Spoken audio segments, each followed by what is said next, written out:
যাকাত অর্থ হলো পবিত্র, পবিত্র করা, বৃদ্ধি করা। অনেকে মনে করে গরিবকে আমি যাকাতের টাকা দিলাম মানে কি গরিবকে দয়া করছি। বাট্টারি কথা বলবেন না। আপনার সম্পদের উপর গরিবের অধিকার। আপনি যাকাত দিলে আপনি হাসরের মাঠের বাস খাওয়া থেকে বাঁচবেন। কথা কোন ঠিক কিনা কর? মাইক দিয়ে ঘোষণা করে যাকাতের কাপড় দিব। যদি সত্যিকার অর্থে যদি দানবীর হয়, আপনি রাতের অন্ধকারে হযরত ওমরের মতন বাড়ি বাড়ি যাইয়া যাকাতের টাকাগুলো দিয়ে দেন। কথা কোন ঠিক কিনা কর?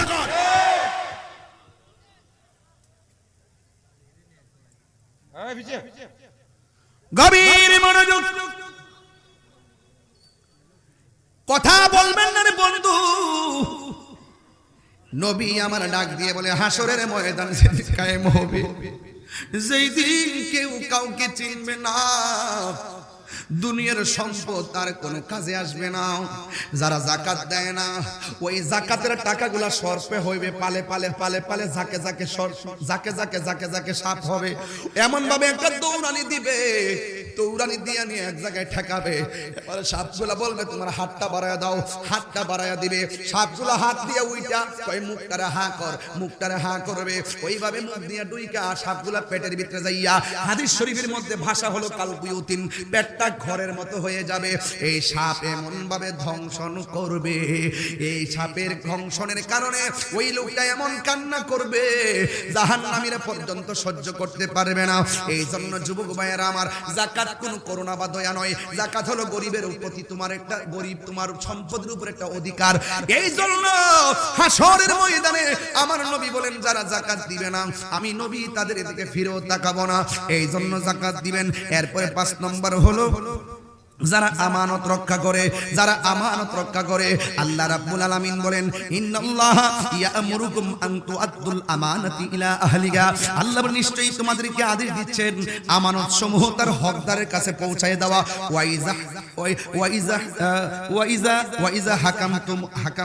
ওয়াইজা হাকামতুম বাইনান নাসি আন তাহকুমু বিল আদল। আল্লাহ রাব্বুল আলামিন বলেন যারা আর যখন মানুষের মধ্যে ফয়সালা করবে, ন্যায় ভিত্তিক ফয়সালা করবে, ন্যায় ভিত্তিক ফয়সালা করবে, কোন মানুষের প্রতি জুলুম করা যাবে না। আমার নামাজ হলো বেহেশতের চাবি, নবী হল আর বেহেশত হইল নবীর মহব্বতের নাম। কথা গনা ঠিক কি না? আল্লাহ ঈমান আলিম আল্লাহ মুহাব্বত আল্লাহ, নবীর মহব্বত ছাড়া বেহেশতে যাইতে পারবে না। এই জন্য আমার নবী বলেন 1 নম্বর নামাজ পড়া লাগবে। এখন নবী প্রথম যাকাতের কথা না বইলা নামাজের কথা কেন বললেন? হজের কথা না বইলা কেন নামাজের কথা বললেন? ও যুবক, এই নামাজের ভিতরে বান্দা যখন আল্লাহু আকবার বলে দাঁড়ায়া যায়, আমার আল্লাহ রাব্বুল আলামিন কই বান্দারে খলাকতু বিয়াদাইয়া, আমি আল্লাহ তোরে নিজের হাত দিয়া বানাইছি। নিজের হাত দিয়ে বানাইতে যাইয়া পায়ের তলা থেকে গলা পর্যন্ত বানাইছে আমার ফেরেশতা দিয়া। এখানের মধ্যে বাজান আছে রে বাবা, কোন দিক আমি তো হাফেজ নাই, জন্য কইতে পারতাম না কোন দিক দাস আমি তো জানি না। এই জন্য আমার আল্লাহ রাব্বুল আলামিন পেয়ে গেছি মনে হইতাছে। আল্লাহ রাব্বুল আলামিন ডাক দিয়ে বলেন কি? হ্যাঁ, আল্লাহ রাব্বুল আলামিন কই ওয়া ইয ক্বালা রাব্বুকা লিল মালাইকাতি ইন্নী জাইলুন ফিল আরদি খলিফা। আল্লাহ বলে হে স্মরণ করুন সেই সময়ের কথা যখন আল্লাহ রাব্বুল আলামিন ফেরেশতাদেরকে বলছিলেন ইন্নী জাইলুন ফিল আরদি খলিফা, আমি দুনিয়ার মধ্যে প্রতিনিধি পাঠাবো। ফেরেশতারা বলছে ক্বালু আতাজালু ফিহা মান ইউফসিদু ফিহা ওয়া ইয়াসফিকু দিমা, আপনি কি দুনিয়ার জমিনে এমন মানুষ পাঠাইবেন যারা মারামারি করব, যারা রক্তপাত করব, যারা হানাহানি করব? তখন আর ফেরেশতারা বলতেছেন ওয়া নাহনু নুসাব্বিহু বিহামদিকা ওয়া নুকাদ্দিসু লাকা। এ আল্লাহ, আমরা ফেরেশতারাই তো আপনার শান গাইতেছি, আমরা ফেরেশতারাই তো আপনার গান গাইতেছি। তখন আমার আল্লাহ ডাক দিয়ে কয় ফেরেশতারা, আসল খেলা তোমরা জানো না, জানে একজন, জবান খুলে বলেন তিনি কে? এমন একটা আওয়াজ দিবেন যেন কবরবাসীর আযাব আল্লাহ মাফ করে দেয়। ক্বালা ইন্নী আ'লামু মা লা তা'লামুন।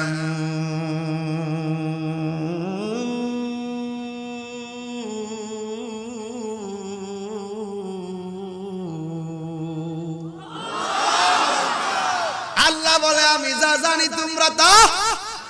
এই জন্য আল্লাহ কই বান্দারে ফেরেশতা দিয়া বানাইলাম গলা পর্যন্ত, আর চেহারা থেকে এই জায়গাটা আমি আল্লাহ নিজের হাত দিয়া বানাইছি, নিজের হাত দিয়া বানাইছি আমি আল্লাহ। এই গলার থেকে এই জায়গাটা বানাইয়া এখানের মধ্যে একটা জবান দিছি, যেই জবান দিয়ে তোরা আমি আল্লাহর জিকির করবি।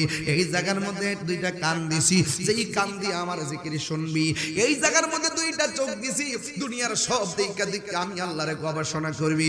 তোমার সৃষ্টি যদি এত সুন্দর হয়, না জানি মাওলা তুমি কত সুন্দর। তুই আমার সৃষ্টি দেখা দেখা আমি আল্লাহরে গবেষণা করবি। এই জায়গার ভিতরে আমি আল্লাহ একটা কপাল দিলাম, এই কপালটারে মাটির মধ্যে লাগাইয়া তুই যখন বলবি সুবহান রাব্বিয়াল আলা, এই কথাটা বলবি, আমি আল্লাহ রাব্বুল আলামিন তোর জীবনের গুনাহগুলো মাফ করে দিব।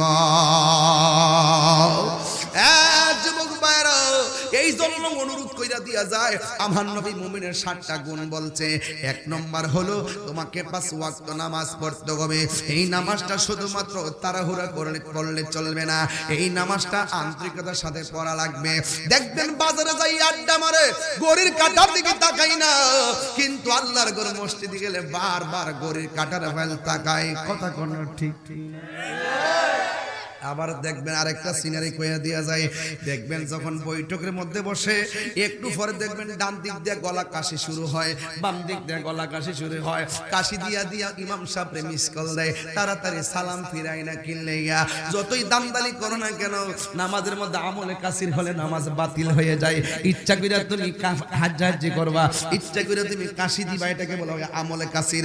এইগুলা করলে নামাজ বাতিল হয়ে যায়। কথা কোনা ঠিক কিনা? এই জন্য আমার নবী সর্বপ্রথম নিয়ে আসছেন নামাজ। এই জন্য আমার আল্লাহ রাব্বুল আলামিন বলেছেন, ইন্নাস সালাতা তানহা আনিল ফাহশাই ওয়াল মুনকার, নিশ্চয়ই নামাজ মানুষকে অশ্লীল এবং খারাপ কাজ থেকে বিরত রাখে।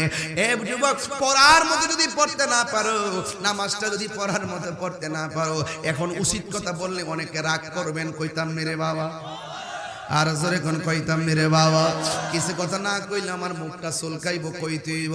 দেখবেন অনেক মানুষ নামাজ পড়ে, তাসবিহ দিয়া রাস্তা দিয়া জিকির করে, খবর নিয়া দেখি তাই না সুদখোর নাম্বার 1। হাত তুলে বলো, হাত তুলে বলো, ঠিক কিনা বলো?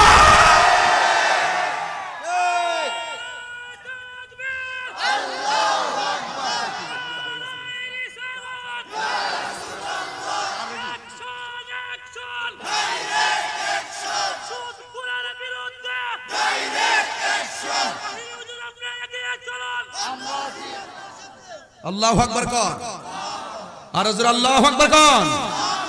আহাল্লাল্লাহুল বাইআ ওয়া হাররামার রিবা,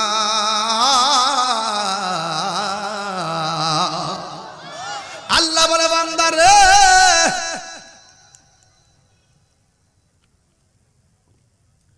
ও বান্দা, আমি আল্লাহ তোর জন্য ব্যবসা হালাল করে দিয়েছি। নফল অতিরিক্ত আছে, সুন্নাত হিসাবে নফল আছে, তাহাজ্জুদের নামাজ আছে, আওয়াবিনের নামাজ আছে, ইশরাকের নামাজ আছে, তাশতাশের নামাজ আছে, হাজ্জাতের নামাজ আছে, নফল নামাজ আছে, কদরের নামাজ আছে, বরাতের নামাজ আছে, মেরাজের নামাজ আছে, সালাতুত তাসবিহ নামাজ আছে। সব নামাজগুলো 5 ওয়াক্ত নামাজের বাইরে মন চাইলে পড়বেন, না পড়লে ছাড়বেন। কিন্তু আমার নবী বলে 5 ওয়াক্ত নামাজ, 1 নম্বর হলো ফজর, 2 নম্বর যোহর, 3 নম্বর আসর, 4 নম্বর মাগরিব, 5 নম্বর এশা। এই 5 ওয়াক্ত নামাজটা হলো ফরজ। আল্লাহ বলছে আকিমুস সালাত, নামাজ কায়েম করো। শুধুমাত্র নিজে ঘুম থেকে উঠটা মসজিদে গেলে চলবে না, জিংলা দিয়া ফুৎকারে বাড়ি দিয়া মসজিদে লয়া যাওয়ার নাম হলো কিয়াম কায়েম। শুধুমাত্র জামাই মিয়া মসজিদে নামাজ পড়লে চলবে না, বউর মাথার মধ্যে একটা হাত দিয়া কইবা, বউ গো নামাজটা পড়ো, এটার নাম হলো কায়েম। শুধুমাত্র নিজে পড়লে চলবে না, ঘরের মানুষকে পড়াইতে হবে। এই জন্য যুবক, আমার নবী আপনার নবী বলে দিয়েছেন, এই 5 ওয়াক্ত নামাজটা হলো ফরজ। এরপরে যে ওভার টাইম গুলো আছে, ফরজ নামাজের পাশাপাশি যারা বেশি বেশি নফল ইবাদত করে, আমার আল্লাহ রাব্বুল আলামিন তারে আর বান্দা রাখে না, আমার আল্লাহ তারে বন্ধু বানায় আনে। জোরে জোরে করুন আল্লাহু আকবার। এই জন্য আমরা আল্লাহর বন্ধু হতে চাই কি চাই না রে বাবা? আর জবান খুলে কোন চাই কি চাই না? এই জন্য আমার নবী আপনার নবী দুই নামাজের কথা প্রথম বললেন, শুধুমাত্র নামাজ পড়লে চলবে না, নারে তাকবীর, নারে রিসালাত। আল্লামা আব্দুর রহমান রিজভী হুজুরের আগমন, আরো জোরে করে রিজভী সাহেবের আগমন। একটা জবানও বন্ধ রাখবেন না, মহব্বতে মায়ার সুরে বলুন সুবহানাল্লাহ, আর মায়ার সুরে করুন আল্লাহু আকবার। ইমানদার আরেকটা গুণ হলো, দুই নম্বর গুণ হলো যারা অহেতুক কথাবার্তা বলা থেকে বিরত থাকে। রাস্তাঘাটে চলবেন অযথা কথা বলবেন না, ঘরের মধ্যে চলাফেরা করবেন অযথা কথা বলবেন না, বন্ধু বান্ধবের সঙ্গে চলাফেরা করবেন অযথা কথা বলবেন না, কারণ অযথা কথার দ্বারা ঈমান ধ্বংস হয়ে যায়, অযথা কথার দ্বারা ঈমান নুকসান হয়ে যায়। এই জন্য আমার নবী বলছে অযথা কথা বলা যাবে না। তিন নম্বর বলছে যারা যাকাত আদায় করে, ঈমানদার যারা তারা যাকাত আদায় করবে। যাকাত শব্দের অর্থ বৃদ্ধি করা, পবিত্র করা। যাকাত দিলে সম্পদ কমে না। আপনি মনে করবেন না যাকাত দিলে বুঝি আপনি গরিবের প্রতি দয়া করলেন, না না না, যাকাতের টাকার উপরে গরিবের অধিকার রয়েছে। আল্লাহর হাবিব বলে হাসরের ময়দানে যারা যাকাত দেয় না, এই যাকাতের টাকাগুলোরে আমার আল্লাহ সর্পে পরিণত করবে, এই সর্পগুলা পেটের ভিতরে যায় ডুববো। আমার নবী আপনার নবী বলে গো, ওই হাসরের ময়দানে অনেকগুলা মানুষ, অনেকগুলা সর্প কিছু কিছু মানুষকে দৌড়ান। এক কথা বলে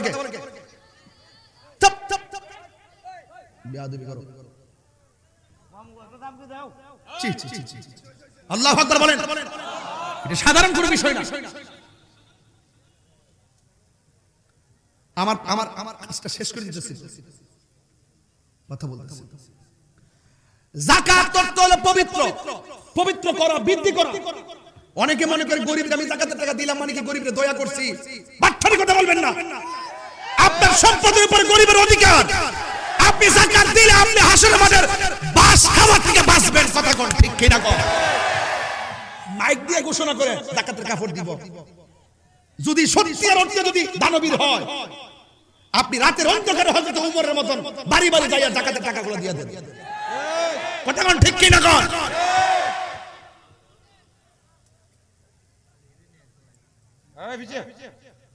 গভীর মনোযোগ, কথা বলবেন না রে বন্ধু। নবী আমার ডাক দিয়ে বলে হাসরের ময়দান যেদিন কায়েম হবে, যেই দিন কেউ কাউকে চিনবে না, দুনিয়ার সম্পদ তার কোনো কাজে আসবে না। যারা যাকাত দেয় না, ওই যাকাতের টাকাগুলা সর্পে হইবে, পালে পালে পালে পালে ঝাঁকে ঝাঁকে ঝাঁকে ঝাঁকে ঝাঁকে ঝাঁকে সাপ হবে। এমন ভাবে একটা দৌড়ানি দিবে, দৌড়ানি দিয়ে নিয়ে এক জায়গায় ঠেকাবে। এবারে সাপগুলা বলবে তোমার হাতটা বাড়ায়া দাও, হাতটা বাড়ায়া দিবে। সাপগুলা হাত দিয়ে উইটা কই মুখটারে হা কর, মুখটারে হা করবে। ওইভাবে মুখ দিয়ে ডুইকা সাপগুলা পেটের ভিতরে যাইয়া, হাদিস শরীফের মধ্যে ভাষা হলো কালবুয়ুতিন, পেটটা ঘরের মতো হয়ে যাবে। এই সাপ এমন ভাবে ধ্বংসন করবে, এই সাপের ধ্বংসনের কারণে ওই লোকটা এমন কান্না করবে জাহান্নামীরা পর্যন্ত সহ্য করতে পারবে না। এই জন্য যুবক ভাইয়েরা আমার, যাকাত কোনো করুণা বা দয়া নয়, যাকাত হলো গরিবের প্রতি তোমার একটা, গরিব তোমার সম্পদের উপর একটা অধিকার। এই জন্য হাসরের ময়দানে আমার নবী বলেন যারা যাকাত দিবে না, আমি নবী তাদের এদিকে ফিরেও তাকাবো না। এই জন্য যাকাত দিবেন। এরপরে 5 নম্বর হলো যারা আমানত রক্ষা করে, যারা আমানত রক্ষা করে। আল্লাহ রাব্বুল আলামিন বলেন ইন্নাল্লাহা ইয়া'মুরুকুম আন তুআদ্দুল আমানাতি ইলা আহলিহা, আল্লাহ নিশ্চয়ই তোমাদেরকে আদেশ দিচ্ছেন আমানত সমূহ তার হকদারের কাছে পৌঁছায় দেওয়া।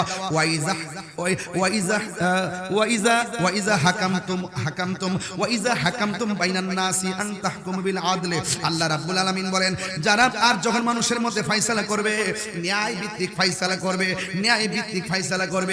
কোনো মানুষের প্রতি জুলুম করা যাবে না। আমানত থাকলে তার সম্পূর্ণ পরিবারের কাছে ফেরত দিতে হবে। কারণ মুনাফিকের আলামত হলো 3টা। 1 নম্বর সে কথা বললে মিথ্যা বলবে, 2 নম্বরে তার কাছে আমানত রাখলে খিয়ানত করবে। এই জন্য ইন্নাল্লাহা ইয়া'মুরুকুম, নিশ্চয়ই আল্লাহ রাব্বুল আলামিন তোমাদেরকে আদেশ দিচ্ছেন আনতু আদ্দুল আমানাতে, আমানতটা আদায় করে দেওয়া ইলা আহলিহা, পরিবারের কাছে। ও বন্ধুরে, শুধুমাত্র তাই নয়, আল্লাহ রাব্বুল আলামিন বলে দিয়েছেন, রাসূল পাক সাল্লাল্লাহু আলাইহি ওয়াসাল্লাম বলছেন আমানতদারিতা রক্ষা করবে এরপর একটা বলছে তোমরা ওয়াদা রক্ষা করবে। ওয়াদা রক্ষার ব্যাপারে আমার আল্লাহ বলছেন ওয়া আউফু বিল আহদি ইন্নাল আহদা কানা মাসউলা। আল্লাহ পাক রব্বুল আলামিন বলছেন আর তোমরা অঙ্গীকার পূর্ণ করো। তোমরা অঙ্গীকার পূর্ণ করো। কি পূর্ণ করো? ইন্নাল আহদা কানা মাসউলা, নিশ্চয়ই অঙ্গীকার সম্পর্কে হাসরের মাঠে জিজ্ঞাসা করা হবে। চিৎকার মেরে কি আল্লাহু আকবার বলা যাবে না? এ যুবকের দল কি দিয়ে আওয়াজ বুঝাইতাম? তারপরে আমার আল্লাহ বলছেন যারা নিজেদের নামাজের ব্যাপারে সম্পূর্ণ পরিপূর্ণ রক্ষণাবেক্ষণ করে, আমি দাঁড়ায় নামাজ পড়ছি, আমার নামাজের হালত আমারই ঠিক করতে হবে, আমার নামাজের খুশু আমাকে ঠিক করতে হবে, আমার নামাজের খুশু আমাকে ঠিক করতে হবে, আমি শয়তানের সঙ্গে জিহাদ করতে হবে, আমি আল্লাহর দিকে ধাবিত হতে হবে। আমার নবী বলেন যারা জিহাদ করে নামাজে দাঁড়ায় যাওয়ার পরও এরপরও পারে না, আমার আল্লাহর হাবিব বলেন আমার আল্লাহ তাকে জিহাদের কারণে আমার আল্লাহ রাব্বুল আলামিন সবথেকে হারাম করছে কে? যে ঘরের মধ্যে সুদ চলে এই ঘরের মধ্যে শান্তি নাই।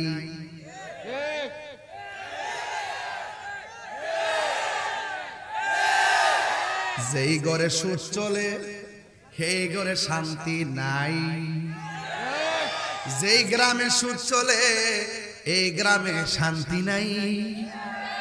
যেই দেশে সুদ চলে ওই দেশে শান্তি নাই। তাইলে মসজিদের ইমাম সাহেব রাখতে গেলে কোন সুদখোর ইমাম রাখা যাবে না।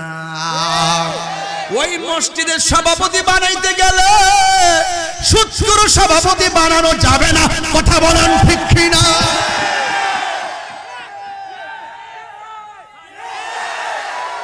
অ্যাকশন অ্যাকশন সুদখোরের বিরুদ্ধে, ঘুষখোরের বিরুদ্ধে দিয়েছি তো রক্ত, রক্তের বন্যায়।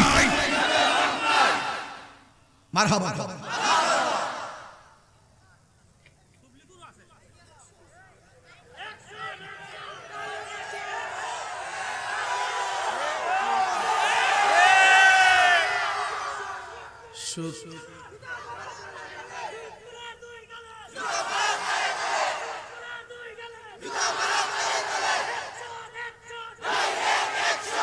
আল্লাহু আকবার কোন? সুদ কি চলবে না বন্ধ হবে? সুদখোরের লাগে আমাদের সম্পর্ক সম্পর্ক এই ওয়াজ কি তাহিরির নতুন না পুরান? যদি কেউ আমি নতুন করে কইছি চলবো 10 বছর আগের ওয়াজ দেখাই দেব। হেই তাহিরি ওই এই তাহিরি। আমি সুদখোরে সালাম দিমু, আমি মাপ চাই, সুদখোরের লগে আমি নাই। কারণ সুদখোরের আহল কম, সুদখোরের মাথা মুড়া, সুদখোর দরবার লাগা, সুদখোর ফাসাদ লাগা। কারণ হারামখোরের কাছে কোনোদিন ঘর নিরাপদ না, সমাজ নিরাপদ না। হাত তুলে বলুন ঠিক কি না বাবা?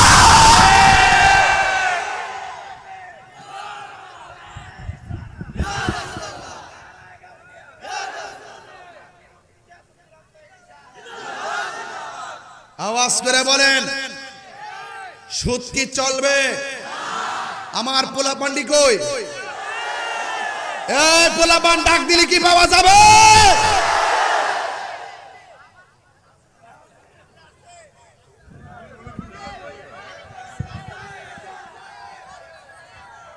কি হবে বেঁচে থেকে? কি হবে বেঁচে থেকে? কি হবে বেঁচে থেকে? অযথা বিদ্যা শিখে যদি না গড়তে পারি সুদ মুক্ত সমাজটাকে। এমনি বলতে হাত তুললে ঠিক, সবার হাত উঠে নাই, সবার হাত উঠে নাই। অনেকগুলা সুদের সাথে জড়িত। তওবা করেন, তওবা করেন, তওবা করেন, তওবা করেন। আর খাবো না, আর খাবো না, আর খাবো না। ঠিক কি না বলে? রাগ করবেন না, গুসা করবেন না। কি হবে বেঁচে থেকে? কি হবে বেঁচে থেকে? অযথা বিদ্যা শিখে যদি না গড়তে পারে সুদ মুক্ত সমাজটাকে। ঠিক কিনা? কি হবে আলেম হয়ে ইমাম সাজে সমাজ যদি না হক কথা উচ্চ সুরে না বলি। চাকরি বই করো যদি ছেড়ে দাওই না গদি, চাকরি বই করো যদি ছেড়ে দাওই না গদি, কি হবে ধোঁকা দিয়ে আল্লাহকে, কি হবে ধোঁকা দিয়ে আল্লাহকে, কি হবে বেঁচে থেকে, কি হবে বেঁচে থেকে। অযথা বিদ্যা শিখে যদি না গড়তে পারি ঘুষ মুক্ত সমাজটাকে, যদি না গড়তে পারি মাদক মুক্ত সমাজটাকে, যদি না গড়তে পারি নেশা মুক্ত সমাজটাকে, যদি না গড়তে পারি গাঞ্জা মুক্ত সমাজটাকে, ঠিক কিনা? কি হবে আকাশ ছোঁয়া বিলাস মহল বাড়ি গাড়ি, না খেয়ে কত মানুষ পর দিচ্ছে বাড়ি। আজরাইল আসবে যবে মাটিতে পড়ে রবে, আজরাইল আসবে যবে মাটিতে পড়ে রবে, কোনো কাজে লাগবে না তোর বিল্ডিংটাকে। কি হবে বেঁচে থেকে, কি হবে বেঁচে থেকে, কি হবে বেঁচে থেকে, কি হবে বেঁচে থেকে। অযথা বিদ্যা শিখে যদি না করতে পারি শোষণবিহীন সমাজটাকে, কথা কোন ঠিক কিনা? নামাজ পড়বেন পড়ার মতো, নাইলে ফাওয়াইলুল লিল মুসাল্লিন। দলিল আসেনি ভাগলা, আসেনি আসেনি। ওয়াজ কি বেশি খারাপ করতেছি মনে করতেছ? কোন বেড়া রাগ করবো গুসা করবো তাহিরির এই কথা কই আলাপ নয়। শুকর বাইরে বাপ দাহামো আল্লাহু আকবার গান। তাইলে ফাওয়াইলুল লিল মুসাল্লিন।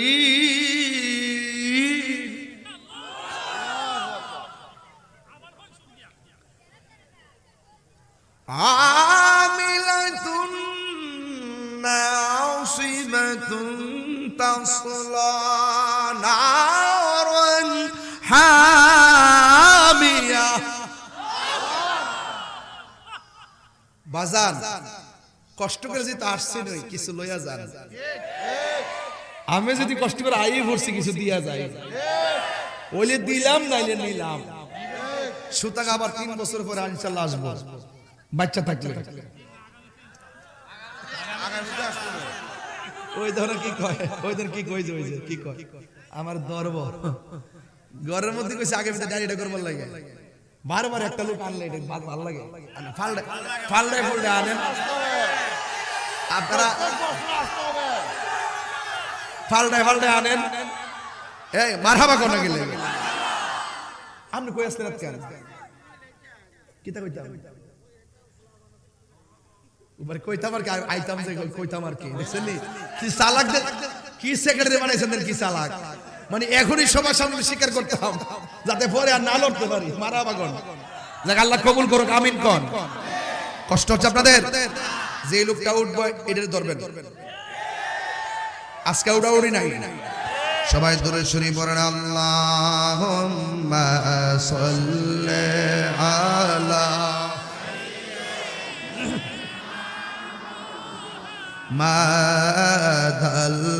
মাদাল্লাহুম্মা সাল্লি দিনা মুহাম্মাদ নাবি।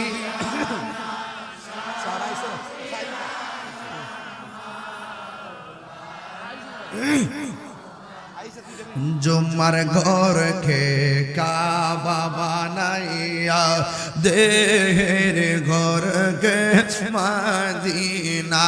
বলো জুম্মার ঘর কে কাবা বানাইয়া ঘর কে মদিনা। রে যাই নামাজ বি সাইলে দেখবা ওই যে সোনার মদিনা। আল্লাহ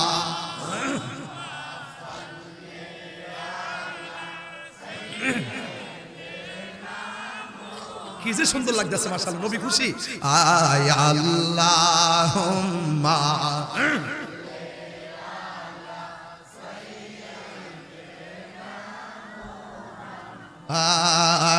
আদনাহি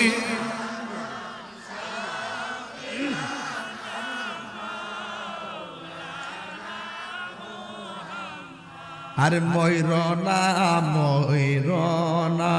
জয়নাল তুমি জয়নাল ময়ূরনা। নাম হইরনাল জয়নাল তুমি জয়নাল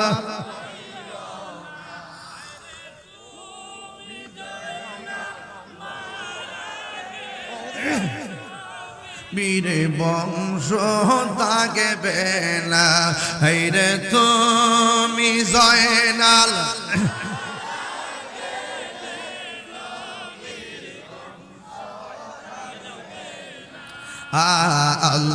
আল্লাহুম্মা সাল্লি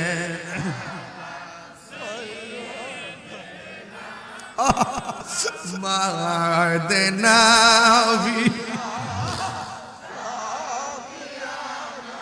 মাওলানা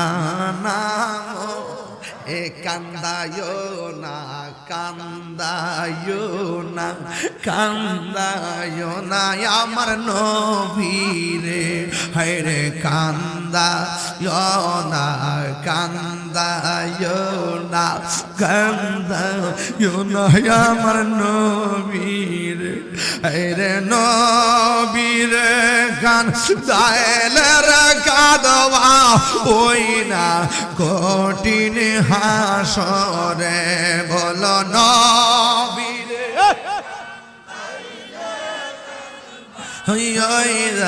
কঠিন হাসরে আল্লাহ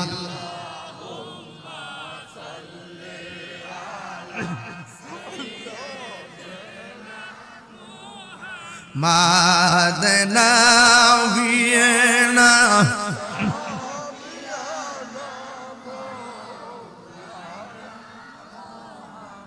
একটা জবানও বন্ধ রাখবেন না মোহব্বতে মায়ার সুরে বলুন সুবহানাল্লাহ। ও বন্ধুরে ও বন্ধুরে আমার কি দিয়ে ওয়াজ বুঝাইতাম রে বাবা। আমি বলছিলাম নামাজের কথা, নামাজের ভিতরে এমপির সালাম দিলে নামাজ বাতিল, নামাজের ভিতরে মন্ত্রীর সালাম দিলে নামাজ বাতিল। কেন? আমার নবী সর্বপ্রথম 9টা গুণের মধ্যে প্রথম নামাজ টানছে শুনে যান। ও বন্ধুরে কেন নবী যাকাতের কথা বলে নাই? কেন নবী নামাজের কথা বললেন? এর কারণ হলো নামাজের ভিতরে এমপির সালাম দিলে নামাজ বাতিল, মন্ত্রীর সালাম দিলে নামাজ বাতিল, ওসির সালাম দিলে নামাজ বাতিল। আমি আপনি এমন নবীর প্রতি ঈমান আনছি যেই নবীর সালাম না দিলে নামাজ বাতিল হইয়া যায়। যেই নামাজে নবী নাই রে সেই নামাজ কেউ পড়ো না রে। আমার দেশে কিছু জাহেলে মুনাক্কাম নায়েবে শয়তান আছে, তারা কয় নামাজের ভিতরে নবীজিরে খেয়াল করা মানে গরু গাদার প্রতি খেয়াল করার মতন। জোরে কর নাউজুবিল্লাহ। আর আমরা সুন্নিরা বলি আমরা নবীরে নামাজের ভিতরে আসসালামু আলাইকা আইয়ুহান নবিয়্যু সালাম যখন দেই তখন আমরা বিশ্বাস করি আমার নবী হাজির ও নাজির। জোরে কর ঠিক কিনা? এখানেই হলো পার্থক্য করে বাবা। আসসালামু আলাইকা আইয়ুহান নাবিয়্যু ওয়া রাহমাতুল্লাহি ওয়া বারাকাতুহু। আসসালামু আলাইনা ওয়া আলা ইবাদিল্লাহিস সালিহিন। ও বন্ধুরি, নামাজের ভিতরে দুনিয়ার মানুষকে সালাম দিলে নামাজ বাতিল হয়, কিন্তু আমার নবীর সালাম না দিলে নামাজ বাতিল হইয়া যায়। এর দ্বারা প্রমাণ হইয়া যায় আমার নবী পৃথিবীর কারো মত না। শুধুমাত্র তাই নয়, আমার আল্লাহ রাব্বুল আলামিন এর হাবিব বলতেছেন 5 ওয়াক্ত নামাজ পড়লে মানুষ সাধারণ বান্দা থেকে খাঁটি বান্দা হয়। 5 ওয়াক্ত নামাজের পরে যখন ওভার টাইম লাগাইয়া দিব, সৌদি আরবে গেলে বেতন 70,000, ওভার টাইম 30,000, মোট কত? মোট কত? তাইলে ওভার টাইমে কত পায়? 30,000 পায়। আল্লাহ কম বলছেন লাগাইছে 5 ওয়াক্ত নামাজ, এর বাইরে আবার এক্সট্রা লাগাইছে নফল। ওই নফল হলো একটা নাম তাহাজ্জুদ, একটা নাম হলো এই নফল অতিরিক্ত আছে, সুন্নাত হিসাবে নফল আছে, তাহাজ্জুদের নামাজ আছে, আওয়াবিনের নামাজ আছে, ইশরাকের নামাজ আছে, তাশতাশের নামাজ আছে, তাহাজ্জুদের নামাজ আছে, নফল নামাজ আছে, কদরের নামাজ আছে, বরাতের নামাজ আছে, মেরাজের নামাজ আছে, সালাতুত তাসবিহ নামাজ আছে।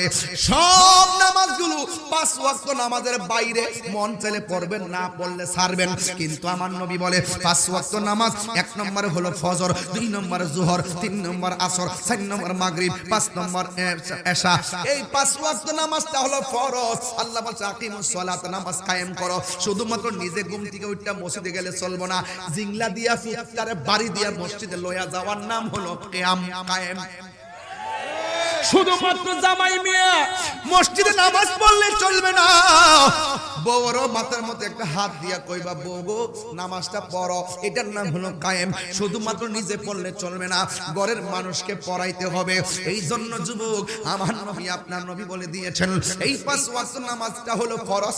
এরপরে যে ওভার টাইম গুলো আছে ফরজ নামাজের পাশাপাশি যারা বেশি বেশি নফল ইবাদত করে আমার আল্লাহ রাব্বুল আলামিন তারে আর বান্দা রাখে না, আমার আল্লাহ তারে বন্ধু বানায় আনে। জোরে জোরে করুন আল্লাহু আকবার। এই জন্য আমরা আল্লাহর বন্ধু হতে চাই কি চাই না রে বাবা? আর জবান খুলে কোন চাই কি চাই না? এই জন্য আমার নবী আপনার নবী দুই নামাজের কথা প্রথম বললেন, শুধুমাত্র নামাজ পড়লে চলবে না। নারে তাকবীর, নারে রিসালাত। আল্লামা আব্দুর রহমান রিজভী হুজুরের আগমন, আরো জোরে করে রিজভী সাহেবের আগমন। একটা জবানও বন্ধ রাখবেন না, মহব্বতে মায়ার সুরে বলুন সুবহানাল্লাহ। আর মায়ার সুরে করুন আল্লাহু আকবার। ইমানদার আরেকটা গুণ হলো, 2 নম্বর গুণ হলো যারা অহেতুক কথাবার্তা বলা থেকে বিরত থাকে। রাস্তাঘাটে চলবেন অযথা কথা বলবেন না, ঘরের মধ্যে চলাফেরা করবেন অযথা কথা বলবেন না, বন্ধু বান্ধবের সঙ্গে চলাফেরা করবেন অযথা কথা বলবেন না, কারণ অযথা কথার দ্বারা ঈমান ধ্বংস হয়ে যায়, অযথা কথার দ্বারা ঈমান নুকসান হয়ে যায়। এই জন্য আমার নবী বলছে অযথা কথা বলা যাবে না। 3 নম্বর বলছে যারা যাকাত আদায় করে, ঈমানদার যারা তারা যাকাত আদায় করবে। যাকাত শব্দের অর্থ বৃদ্ধি করা, পবিত্র করা। যাকাত দিলে সম্পদ কমে না। আপনি মনে করবেন না যাকাত দিলে বুঝি আপনি গরিবের প্রতি দয়া করলেন, না না না, যাকাতের টাকার উপরে গরিবের অধিকার রয়েছে। আল্লাহর হাবিব বলে হাসরের ময়দানে যারা যাকাত দেয় না, এই যাকাতের টাকাগুলোরে আমার আল্লাহ সর্পে পরিণত করবে, এই সর্পগুলা পেটের ভিতরে যাইয়া ডুববো। আমার নবী আপনার নবী বলে গো ওই হাসরের ময়দানে অনেকগুলা মানুষ অনেকগুলা সর্প কিছু কিছু মানুষকে দৌড়ান। এক কথা বলে চুপ চুপ চুপ, বেয়াদবি করো। আল্লাহু আকবার বলেন, এটা সাধারণ কোনো বিষয় না। আমার আমার আমার কাজটা শেষ করে দিতেছি, কথা বলতেছি। যাকাত অর্থ হলো পবিত্র, পবিত্র করা, বৃদ্ধি করা। অনেকে মনে করে গরিবকে আমি যাকাতের টাকা দিলাম মানে কি গরিবকে দয়া করছি। বাট্টারি কথা বলবেন না। আপনার সম্পদের উপর গরিবের অধিকার। আপনি যাকাত দিলে আপনি হাসরের মাঠের বাস খাওয়া থেকে বাঁচবেন। কথা কোন ঠিক কিনা কোন? মাইক দিয়ে ঘোষণা করে যাকাতের কাপড় দিব। যদি সত্যিকার অর্থে যদি দানবীর হয়, আপনি রাতের অন্ধকারে হযরত ওমরের মতন বাড়ি বাড়ি যাইয়া যাকাতের টাকাগুলো দিয়ে দেন। কথা কোন ঠিক কিনা কোন?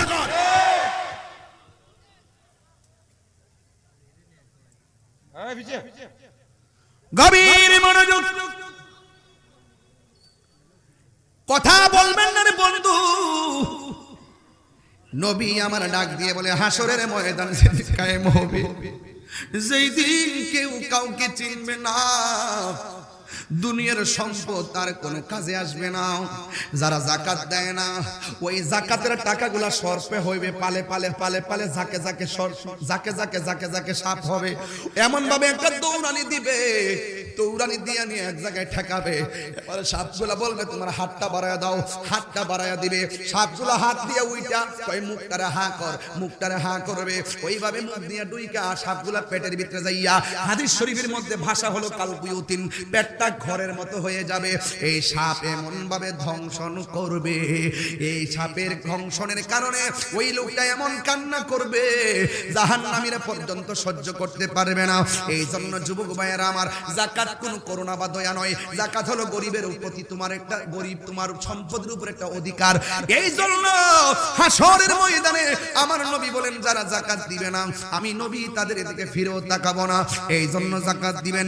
এরপরে 5 নম্বর হলো যারা আমানত রক্ষা করে, যারা আমানত রক্ষা করে, আল্লাহ রাব্বুল আলামিন বলেন ইন্নাল্লাহা ইয়া'মুরুকুম আন তুআদ্দুল আমানাতি ইলা আহলিহা। আল্লাহ নিশ্চয়ই তোমাদেরকে আদেশ দিচ্ছেন আমানত সমূহ তার হকদারের কাছে পৌঁছায় দেওয়া।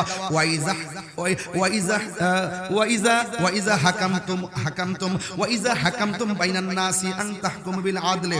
আল্লাহ রাব্বুল আলামিন বলেন যারা আর যখন মানুষের মধ্যে ফয়সালা করবে, ন্যায় ভিত্তিক ফয়সালা করবে, ন্যায় ভিত্তিক ফয়সালা করবে, কোনো মানুষের প্রতি জুলুম করা যাবে না। আমানত থাকলে তার সম্পূর্ণ পরিবারের কাছে ফেরত দিতে হবে। কারণ মুনাফিকের আলামত হলো তিনটা। এক নম্বর, সে কথা বললে মিথ্যা বলবে। দুই নম্বরে তার কাছে আমানত রাখলে খেয়ানত করবে।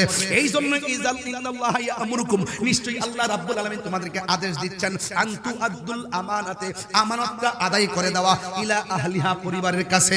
ও বন্ধুরে, শুধুমাত্র তাই নয়, আল্লাহ রাব্বুল আলামিন বলে দিয়েছেন, রাসূল পাক সাল্লাল্লাহু আলাইহি ওয়াসাল্লাম বলছেন আমানতদারিতা রক্ষা করবে। এরপর একটা বলছে তোমরা ওয়াদা রক্ষা করবে। ওয়াদা রক্ষার ব্যাপারে আমার আল্লাহ বলছেন ওয়া আউফু বিল আহদি ইন্নাল আহদা কানা মাসউলা। আল্লাহর হাবিব আল্লাহ পাক রব্বুল আলামিন বলছেন আর তোমরা অঙ্গীকার পূর্ণ করো। তোমরা অঙ্গীকার পূর্ণ করো। কি পূর্ণ করো? ইন্নাল আহদা কানা মাসউলা, নিশ্চয়ই অঙ্গীকার সম্পর্কে হাসরের মাঠে জিজ্ঞাসা করা হবে। চিৎকার মেরে কি আল্লাহু আকবার বলা যাবে না?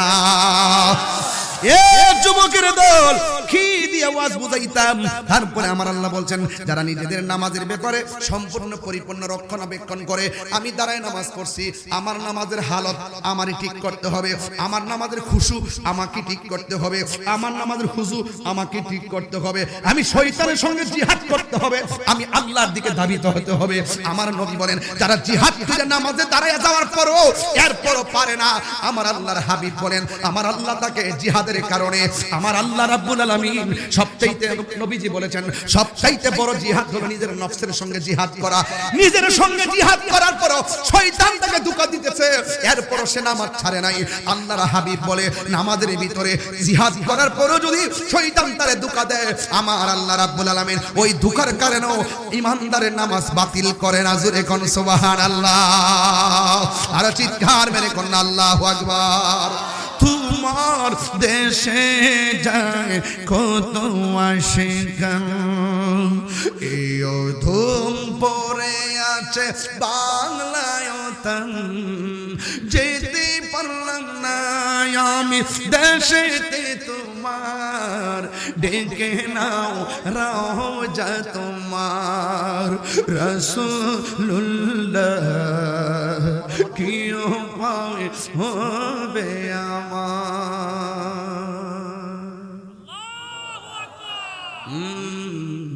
কি দিয়ে আওয়াজ বুঝাইতাম? এই কথাগুলো কিন্তু আমরা পাইছি দুনিয়াতে আল্লাহর ওলিদের মাধ্যমে।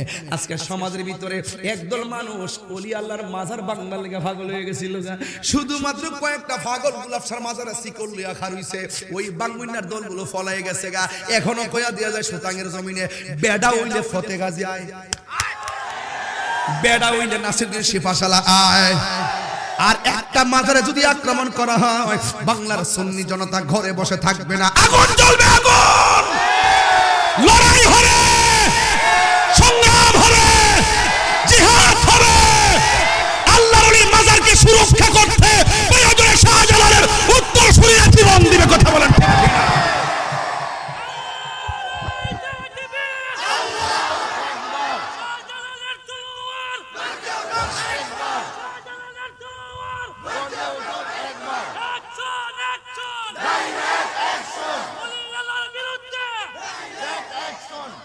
ঠিক না?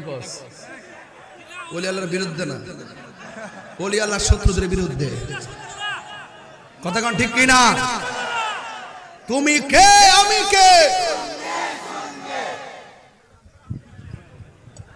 আসসালামু আলাইকুম ওয়া রাহমাতুল্লাহি ওয়া বারাকাতুহু। সবাই আদবের সাথে বসে হুজুর এসেছেন, আলোচনা শুনবেন ইনশাআল্লাহ।